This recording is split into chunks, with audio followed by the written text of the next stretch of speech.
Okey. Bismillahirrahmanirrahim korang. Bismillahirrahmanirrahim. Okey. Adakah haruman kasturi ni sesuai untuk di mulut? Okey. InsyaAllah ni sangat sesuai. Sebab kasturi ini diperbuat kandungannya adalah semula jadi pati kijang 100%. Okey. Ini cara admin Cezi lah. Kalau nak tips penggunaan dari admin Cezi cuba guna pada di mulut ataupun di bahagian wajah kalau rasa tersakit kan. Okey. Jadi kasturi ini juga terdapat dalam item tim kita, tim Rohana Badri Enterprise. Okey. Sambil sempat pula kita nak kata bagi tahu info kasturi. Sebab kasturi ni salah satu penggunaan asas bagi admin Cezi wajib ada kalau untuk admin Cezi lah. Sebab admin Cezi dah tahu tindak balasnya sangat kuat dan dan kesannya untuk emosi admin Cezi pun sangat berkesan. Dan untuk keluar rumah, sebab admin Cezi ni pun jenis jenis suka keluar rumah sebab lakukan apa-apa pekerjaan, aktiviti kan. Seperti kita hang out kan kadang-kadang. Maklumlah kita kan dah lepas PKP dulu kan. Kita macam lepaskan geram. Raya pun tahun 22 ni pun raya terkejut. Betul tak? Agak ke depan sedikit. Mana taknya kamera kita ni. Kamera kita ni kita tak tahu nak adjust dari tadi dah. Okey, mungkin mungkin kamera kita ni perlu pembaharuan. InsyaAllah. Doakan tak untuk pembaharuan. Okey. Kalau anda lepas guna haruman kasturi tu, anda nak guna mana-mana lipstick brand yang anda suka, okey? Admin Cezi terus sapu begini. Okey. Admin Cezi suka warna pink sikit. Sebab makin lama kalau kita tekan dia macam warna bibir kita sendiri. Guna lipstick ni sebenarnya untuk meningkatkan seri wajah juga. Dalam masa yang sama juga, kalau bibir kita macam admin Cezi, bibir admin Cezi sangat merekah. Dan kadang-kadang bahagian muka pun kalau sesuai rasa nak blusher ke apa ke, admin Cezi tak berapa sangat make up, tapi admin Cezi guna apa yang patutlah. Apa yang selesa bagi admin Cezi lah. Okey. Kamera ni agak agak ke depan. Sebab ini adalah sesi pembacaan kita. Jom kita teruskan membaca. Kita dah sampai muka surat mana dah hari tu? Kita dah sampai muka surat 63 kan? Jom kita buka. Okey, admin Cezi tak akan lupa penanda buku admin Cezi. penanda buku tau. Bukan nak tunjuk ini adalah flyer tak. Ini memang penanda buku. Admin Cezi memang letak dalam buku supaya senang. Admin Cezi kalau hilang satu ada cover satu. Kalau hilang satu lagi ada cover satu. Ada 3 cover. Okey, sebab admin Cezi ni jenis lasak. Okey, jadi kalau rasaknya kalau lasak dia perlu cover dia banyak lah. Kan? Okey, kita sambung di sini. Admin Cezi tunjukkan muka surat, kita sambung ke 64. Jom bacanya. Okey. Bismillahirrahmanirrahim. 1144 Masihi. Nur Aldin menawan Edisa daripada tentera Kristian. Perang Salib kedua berlaku. 1187 Masihi. Salahuddin Al-Ayyubi menawan Baitul Muqaddis daripada tentera Salib. Perang Salib ketiga berlaku. 1194 Masihi. Tentera Muslim menawan Delhi, India. 1236 Masihi. Tentera Kristian menawan Cordoba di Spanyol. Ferdinand dan Ratu Isabel berjaya mengalahkan tentera Islam. 1258 Masihi. Tentera Mongol menyerang dan memusnahkan Baghdad. Dengan kejatuhan Baghdad, tamatlah pemerintahan kerajaan Bani Abbasiyah. Penduduk Baghdad dibunuh beramai-ramai dan kota itu terbakar selama 40 hari. Empayar Turki Uthmaniyah. Okey, dia dalam bentuk kolom. Dalam bentuk apa kata kolom? Dalam bentuk apa kolom bahasa Melayu pula? Kolom dia macam bentuk jadual. Jadual. Okey. Jadi kita sambung. Dia admin Chezian di bawah ni. 1243 Masihi, bangsa Turki yang hidup secara nomad mula tinggal secara tetap di Asia Kecil. 1299 Masihi, sebuah wilayah pemerintahan Turki di bawah Turki Seljuk ditubuhkan di barat Anatolia. 1301 Masihi, Uthman I mengisytiharkan dirinya sebagai sultan, tertubuhnya Empayar Uthmaniyah. 1345 Masihi, Turki Seljuk menyeberangi Selat Bosporus. 1389 Masihi, tentera Uthmaniyah menewaskan tentera Serb di Kosovo. 1402 Masihi, Timulen, Raja Tartar Mongol menumpaskan tentera Uthmaniyah di Ankara. 1451 Masihi, Sultan Muhammad Al-Fatih menjadi pemerintah. 1453 Masihi, Konstantinopel ditawan. Berakhirnya Empayar Byzantium. 1520 Masihi, Sultan Sulaiman Al-Qaununi dilantik menjadi sultan. Okey. Dari segi pembacaan admin Chezi banyak menjumpai perkataan yang baru, dan pertama kali admin Chezi menyebutkan juga seperti perkataan ni tadi pada 1500 ni perkataan ni. Okey, kalau tersilap memang ini adalah pertama kali admin Chezi menyebutkannya lah. Okey. Dan kita sambung. Sultan yang kuat keimanan berpegang kepada Islam dengan utuh, memperkenalkan undang-undang Islam, menakluk banyak kawasan di Eropah termasuk Bulgaria, Albania, Yunani, Romania, Serbia dan Bulgaria. Juga majoriti kawasan di tanah Arab. Selepas zaman Sultan Sulaiman bermula era kemerosotan Islam. Okey. 1526 Masihi, Perang Mohakes. Raja Perancis ditawan dan tidak ada sesiapa yang mampu membebaskannya sehingga Perancis memohon perlindungan Khalifah. 1529 Masihi, serangan dan kepungan ke atas Vienna. 1571 Masihi, Perang Lepanto berlaku. 1641 Masihi, pemerintahan Sultan Muhammad V kah? Okey. Yang huruf IV ni, IV. 1683 Masihi, serangan dan kepungan ke atas Vienna buat kali kedua. 1687 Masihi, Sultan Muhammad V meninggal dunia. Okey, rasanya kelima kan? 1, 2, 3, 4, 5. Betul lah, kelima. Kelima ke keenam? Kalau tersilap nanti admin Chezi betulkan. InsyaAllah. 703 Masihi, perbaharuan kebudayaan di bawah Sultan Ahmed III. 1793 Masihi, Sultan Selim ketiga mengumumkan pentadbiran baru. 1798 Masihi, Napoleon cuba menawan Mesir. 1804 Masihi, pemberontakan dan kebangkitan bangsa Serbia pertama. 1815 Masihi, pemberontakan dan kebangkitan bangsa Serbia kedua. 1822 Masihi, bermulanya Perang Kemerdekaan Greece. 1826 Masihi, pembunuhan beramai-ramai tentera elit Janissary. Kekalahan tentera laut Uthmaniyah di Navarino. 1829 Masihi, perjanjian Adrianople. Adrianople. Okey, ini dah muka surat 65. Berdasarkan pembacaan admin Chezi, kalau tak silap admin Chezi rasanya pernah menonton filem Sultan Sulaiman rasanya. Dan bahasanya filem apa tu? Kalau korang ada kata teringat kan Sultan Sulaiman yang pernah difilmkan dalam TV yang secara secara bersiri-siri tu, okey.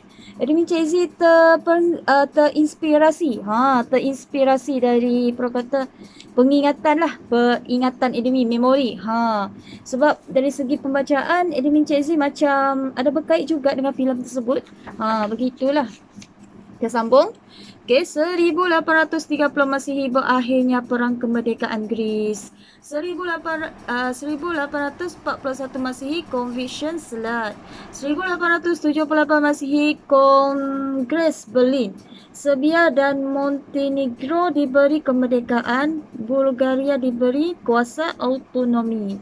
1908 Masihi Jawatan Kuasa Perpaduan dan Kemajuan atau lebih dikenali sebagai Turki Muda ditubuhkan. Perlembagaan Utamiya Sekula dihidupkan. Austria menyerang Bosnia dan Herzegovina. 1912 Masihi Perang Balkan Pertama. 1913 Masihi Perang Balkan Kedua. 1914 Masihi Empayar Utamiya memasuki Perang Dunia Pertama sebagai sekutu kuasa barat. Inggris menguasai Gallipoli dan menyerang Istanbul. 1923 Masihi sistem khalifah dihapuskan. Turki diisytiharkan sebagai sebuah negara sekular. 1924 Masihi penjabat khalifah dihapuskan. Tamatnya pemerintahan Empayar Turki Utamiya. Okey, berakhirlah dengan kolom tadi. Okey, jom kita baca. Zaman pemerintahan dan kepimpinan Rasulullah SAW. Pemerintahan dan kepimpinan Rasulullah SAW serta Khalifah Al-Rashidin merupakan contoh pemerintahan dan kepimpinan terbaik yang pernah disaksikan di muka bumi. Antara ciri-ciri yang menonjol dalam pemerintahan dan kepimpinan Rasulullah SAW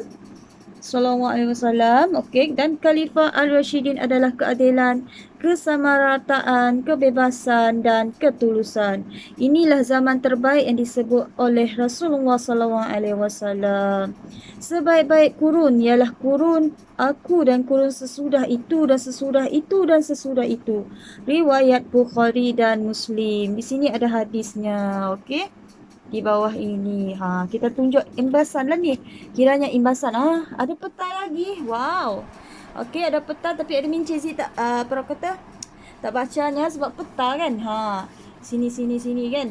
Kalau boleh peta ni boleh korang rujuk juga boleh. Okey, kita dekatkan lagi dengan kamera. Harap ni peta. Harap jelaslah dengan tulisannya. Janganlah kabur kamera. Okey, janganlah kabur. Okay, kita nak tunjuk. Setiap kali kita cuba cuci je. Tak juga. Okey, tak menjadi. Memang sebab admin Cik Z guna phone untuk rakam. Okey. Dan itu apa yang ada di tangan. Begitu. Okey, jom kita sambung. Ini adalah peta. Okey, ini adalah peta wilayah-wilayah Islam, okey, yang berpecah-pecah. Rasulullah SAW sebagai ketua negara. Rasulullah SAW merupakan ketua negara Islam yang pertama pada zaman kenabian setelah pelantikan baginda sebagai Rasul. Pemerintahan Rasulullah SAW tertaluk kepada prinsip-prinsip asas yang telah diperintahkan oleh Allah Subhanahu Wa Taala dalam Al-Quran, iaitu mendaulatkan hukum Allah, menegakkan keadilan, kebebasan dan ketulusan, dan menyeru kebaikan dan mencegah kemungkaran, membina perpaduan serta menjamin keamanan dan keharmonian. Okey, muka surat 67. Okey, kita sambung. Dalam pemerintahannya, Rasulullah SAW berusaha untuk mendaulatkan semua hukum hakam yang diperintahkan oleh Allah dalam semua aspek. Ini termasuk hukum dalam politik, pentadbiran, undang-undang, ekonomi, sosial, pendidikan dan kekeluargaan.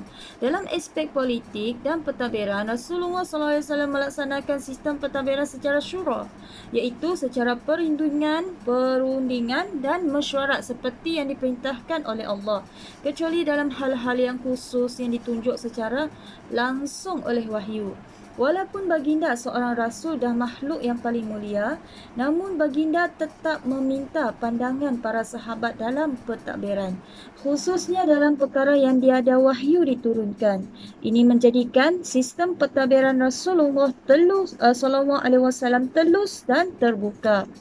Amalan syura ini bukan sahaja dipraktikkan dalam konteks pemerintahan biasa, malah dalam peperangan. Contoh yang jelas ialah dalam menentukan kedudukan tentera Islam sewaktu menghadapi serangan musuh dalam peperangan Badar, Uhud dan Khandaq. Dalam merancang strategi peperangan, baginda berbincang dengan para sahabat dan menerima pandangan mereka tentang kedudukan yang paling baik dan strategik bagi tentera Islam. Dalam aspek perundangan, Rasulullah SAW juga melaksanakan sepenuhnya sistem perundangan seperti yang dikehendaki oleh Al-Quran, baik dalam aspek jenayah maupun dalam aspek mal awam. Perundingan Islam terbahagi kepada 3 bahagian iaitu Uhud, Qisas dan Ta'zir. Dia ada koma. Okey. Ia berteraskan keadilan dan kesaksamaan tanpa mengira perbezaan darjat, status sosial, ekonomi, bangsa, okey, dan sebagainya. Okey, nampak tak Edwin Cik Z? Okey. Kita apa orang kata? Harap jelas dan apa orang kata Edwin Cik Z membacanya untuk wakil suara. Wakil suara untuk yang sama-sama kita membacanya kan. Okey, jom.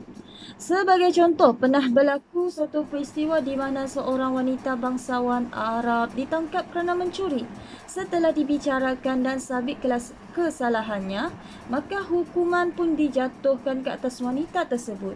Namun memandangkan status kedudukannya yang tinggi, beberapa orang sahabat meminta supaya dia dikecualikan daripada hukuman tersebut. Lalu, Rasulullah SAW bersabda yang bermaksud, sesungguhnya telah binasalah umat sebelum kamu kerana apabila golongan bangsawan melakukan kesalahan, dia dibebaskan. Dan apabila golongan bawahan melakukan kesalahan, maka dia dikenakan hukuman. Demi Allah, kalau Fatimah sekalipun yang mencuri, tangannya akan dipotong. Riwayat Imam Bukhari dan Muslim. Sistem ekonomi dan sosial diamalkan Rasulullah SAW. Dalam bidang ekonomi, Rasulullah SAW menjamin keadilan dan memastikan kekayaan tidak dibelot oleh segolongan kecil masyarakat sahaja. Sehubungan itu, pelbagai institusi ekonomi diwujudkan. Antaranya ialah institusi zakat, sedekah, baitul mal, wakaf, pusaka, kharaj dan lain-lain. Melalui institusi-institusi ini, hak orang kaya dijamin keselamatannya, manakala orang miskin pula dibela dan dibantu dengan sewajarnya. Sistem ekonomi Rasulullah SAW menghapuskan amalan riba yang sebelum ini digunapakai oleh orang Yahudi Madinah ke atas orang Arab. Riba artinya al-ziyadah. Daripada segi bahasa, ia bermaksud tambahan atau kenaikan. Secara istilah ia bermaksud penambahan. Kita dah sampai muka surat 69, jangan tak sedar. Syok pula admin Cik Z wakilkan suara untuk membaca. Dan ada gambar pula muka surat 71. Tapi kita habiskan dulu ya untuk muka surat 70. Jom membaca. Nilai ke atas sesuatu pinjaman yang disyaratkan oleh pemberi pinjaman atau dijanjikan oleh penerima pinjaman manakala dalam pertukaran barang dan mata wang ia bermaksud perbezaan nilai akibat kuantiti yang berbeza ataupun perbezaan waktu pertukaran. Sistem yang asalnya diamalkan oleh kaum Yahudi ini dihapuskan oleh Rasulullah SAW kerana ia bersifat menindas atau memeras. Okey. Dalam aspek sosial, Rasulullah SAW berusaha melaksanakan perintah Al-Quran untuk mewujudkan kehidupan yang aman, makmur dan harmoni. Langkah pertama Nabi Muhammad SAW ialah menjadikan masjid sebagai pusat segala urusan harian. Ia termasuk urusan sosial, ekonomi, pendidikan serta pentadbiran dan pemerintahan negara. Hal ini kerana masjid sebagai rumah Allah Subhanahu Wa Taala bukan sahaja tempat untuk solat dan melakukan ibadah, malah ia adalah institusi yang mendukung keadilan, kesamarataan, kebebasan dan ketulusan. Nabi Muhammad SAW mewujudkan beberapa jawatan dan antara jawatan yang diwujudkan ialah naibin. Naibin atau nuwab. Orang yang memegang jawatan ini bertindak sebagai timbalan kepada Nabi Muhammad SAW dan mengetuai pentadbiran negara ketika baginda tiada di Madinah, sama ada untuk tujuan ketenteraan maupun dakwah. Keunggulan Rasulullah SAW sebagai pemerintah bukan sahaja diakui oleh masyarakat Islam, malah oleh pengkaji sejarah daripada kalangan masyarakat bukan Islam. Berikut beberapa pendidikan daripada ulasan ahli fikih barat mengenai Nabi Muhammad SAW. Jusil Masmed. Dia merupakan nama. Okey, nama. Nampak tak?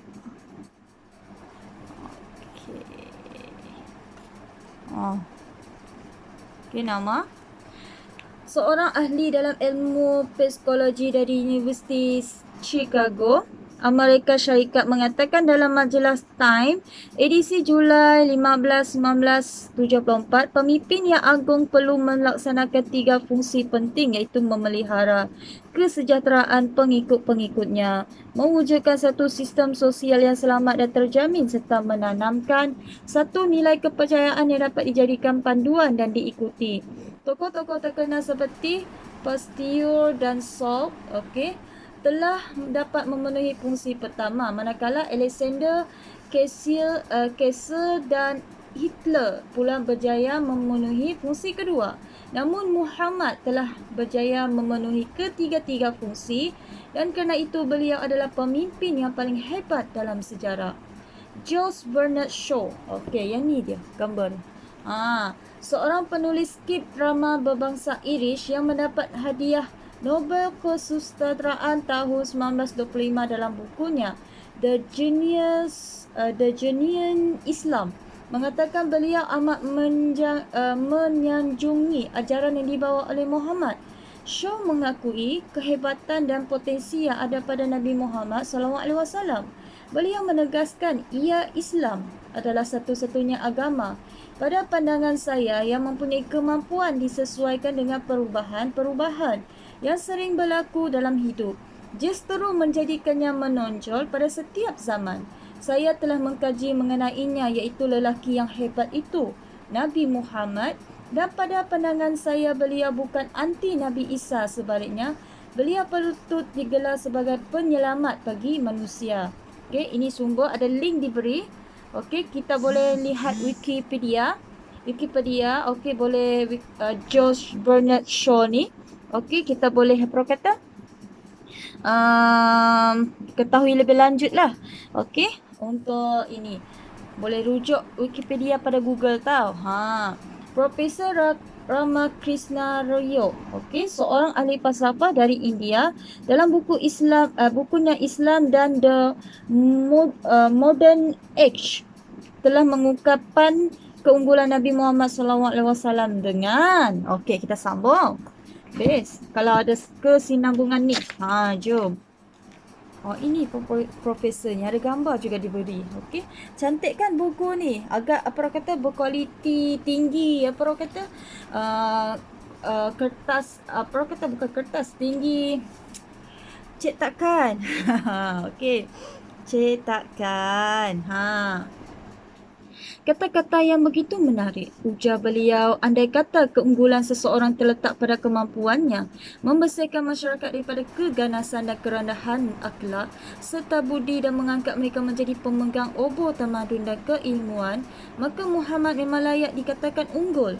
Andai kata keunggulan terletak atas kemampuan mengikat tali persaudaraan yang kukuh dalam masyarakat yang dipenuhi persengketaan dan peperangan, maka beliau memang layak dikatakan unggul.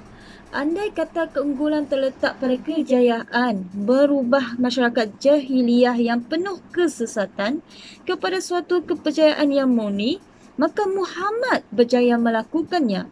Andai kata keunggulan ialah kemampuan mengalahkan musuh dan membina empayar yang besar seperti Maharaja Rom dan Parsi, maka Muhammad tidak kurang hebat kepimpinannya dan kepahlawanannya. Andai kata ketaatan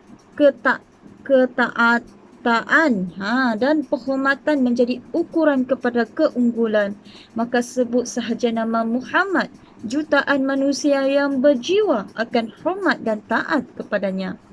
Jelas bahawa peranan Nabi Muhammad SAW dalam pemerintahan dan pentadbiran negara meliputi pelbagai aspek. Nabi Muhammad SAW telah melaksanakan amanah pemerintah dan pentadbir negara dengan penuh keadilan, kesamarataan, kebebasan dan ketulusan sehingga namanya tercatat sebagai manusia yang paling berjaya dalam pengurusan hal ehwal dunia dan akhirat. Demikian secara ringkas gambaran ketokohan Nabi Muhammad SAW dalam mengatur muka bumi ini pada zamannya. Okey, makin best. Kita membacanya banyak kan? Kita dapat sesuatu dan admin Cezi pun perkataan baru, tokoh-tokoh yang baru admin Cezi kenal. Okey, Nabi Muhammad memang Rasulullah. Rasulullah SAW. Okey. Dan kita sambung lagi. Zaman pemerintahan dan kepimpinan Khalifah Ar-Rashidin. Okey. Khalifah Ar-Rashidin bermaksud para pengganti Rasulullah SAW yang masih berada di atas jalan kebenaran iaitu minhaj nubuwah. Mereka ialah pemerintah kerajaan Islam selepas kewafatan Rasulullah SAW. Mereka terdiri daripada Abu Bakar As-Siddiq, Umar bin Al-Khattab, Uthman bin Affan dan Ali bin Abu Talib radhiyallahu anhu.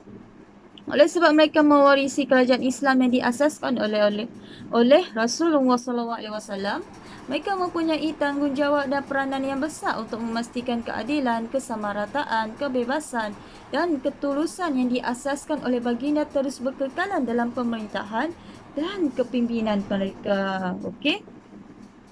Di sini ada perkata lagi dalam gambarnya, okey, dengan bumi dan planetnya. Jom kita baca. Dengan kedudukan mereka yang hampir dengan Rasulullah SAW dan sentiasa mendampingi baginda semasa hayat baginda, para khalifah Ar-Rashidin dapat memahami konsep dan falsafah pemerintahan Islam seperti yang dianjurkan oleh Rasulullah SAW. Dengan itu mereka dapat menghayati kaedah dan sistem kepimpinan baginda dengan mudah. Khalifah Ar-Rashidin bererti wakil-wakil atau khalifah-khalifah yang benar atau lurus yang mendapat petunjuk. Mereka mewarisi kepimpinan Muhammad selepas kewafatan baginda Muhammad. Pelatihan mereka dibuat secara syura, iaitu pembincangan para berapa? Kita sambung. Para sahabat atau khalifah sebelumnya. Selepas pemerintahan khalifah ini, kerajaan Islam diganti oleh kerajaan Umayyah. Berikut merupakan sumbangan Khalifah Ar-Rashidin semasa pemerintahan dan kepimpinan mereka. Okey. Di sini ada lagi kisahnya. Kita sambung sampai 74 sajalah. Okey. Nanti kita sambung untuk yang seterusnya bagi rakaman seterusnya ataupun live. Ini live tapi cuma tak nampak warna merah lah. Okey, ini yang berkata kita kongsi. Channel Rohana Badri Enterprise ini adalah merupakan hadiah sebenarnya untuk tim, untuk pengguna-pengguna yang menggunakan item lah, dan lebih-lebih lagi sahabat-sahabat yang sangat selama ini mendorong kita lah untuk bukalah satu YouTube, bukalah satu channel, okey, agar dapat kita rakam kita sebagai memori kita. Okey, kita sambung sahabat atau pilihan khalifah sebelumnya. Selepas pemerintahan khalifah ini, kerajaan Islam diganti oleh kerajaan Umayyah. Berikut merupakan sumbangan Khalifah Ar-Rashidin semasa pemerintahan dan kepimpinan mereka. Khalifah Sayyidina Abu Bakar As-Siddiq radhiyallahu anhu. Semasa Nabi Muhammad SAW sedang sakit tenat, baginda mengarahkan Sayyidina Abu Bakar mengimamkan solat. Selepas kewafatan baginda, sebuah majlis yang dihadiri oleh golongan Ansar dan Muhajirin Ahlul Halil wal Aqdi ditubuhkan untuk melantik seorang khalifah bagi memimpin umat Islam. Hasil daripada perjumpaan itu, semua sepakat melantik Sayyidina Abu Bakar menjadi khalifah pertama umat Islam. Pelantikan Sayyidina Abu Bakar mendapat tentangan daripada beberapa orang yang ingin melantik Sayyidina Ali Abu Talib sebagai khalifah. Antaranya ialah golongan Khawarij. Namun, tentangan itu tamat selepas Sayyidina Ali Abu Talib membai'ah Sayyidina Abu Bakar. Antara kejayaan yang diperoleh Sayyidina Abu Bakar ialah melancarkan kempen untuk menghapuskan golongan Nabi palsu dalam siri peperangan Islam Riddah, mengumpulkan Al-Quran dan berjaya menawan beberapa kawasan milik Empayar Parsi dan Byzantium. Beliau wafat pada tahun 634 Masihi selepas menjadi khalifah selama kira-kira 2 tahun. Dan kita sambung sampai di sini tau, muka surat 74 saja. Okey, nantikan untuk yang seterusnya. Okey, kita sambung. Habiskan untuk 74. Khalifah Sayyidina Umar Al-Khattab radhiyallahu anha. Semasa pemerintahan singkat Sayyidina Abu Bakar, Sayyidina Umar merupakan penasihat kepada Sayyidina Abu Bakar. Sebelum kematiannya, Sayyidina Abu Bakar mencalonkan Sayyidina Umar sebagai penggantinya pada tahun 634 Masihi. Dengan itu, Sayyidina Umar menjadi khalifah kedua umat Islam. Okey, di sini pun ada peta juga, tapi kita tak baca dulu. Kita sambung. Continue orang kata. Kita sambung untuk yang akan datang. Kita tandakan buku ni. Kita dah tanda. Okey, kita tanda untuk sesi kali ni bahawa kita dah baca di sini kan. Walaupun nak imbasan pun tiada masalah. Kita imbasan macam ni. Sambung lagi, jumpa lagi dari admin Cik Z. Okey. Ataupun admin Cik Z nak berbahasa Kuching, izinkan bahasa Sarawak. Okey, ibu negeri Sarawak adalah Kuching. Kuching Sarawak. Okey, Kuching Sarawak. Okey, salam kenal, salam silaturahim. Kami admin Cik Z dari tim Rohana Badri Enterprise. Okey, salam silaturahim warga tim dari Sarawak, Sabah, Semenanjung Malaysia dan Satu Malaysia.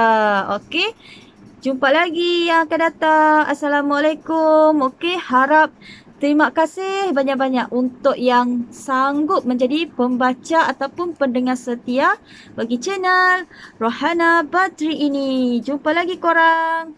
Okey, jumpa lagi. Bye.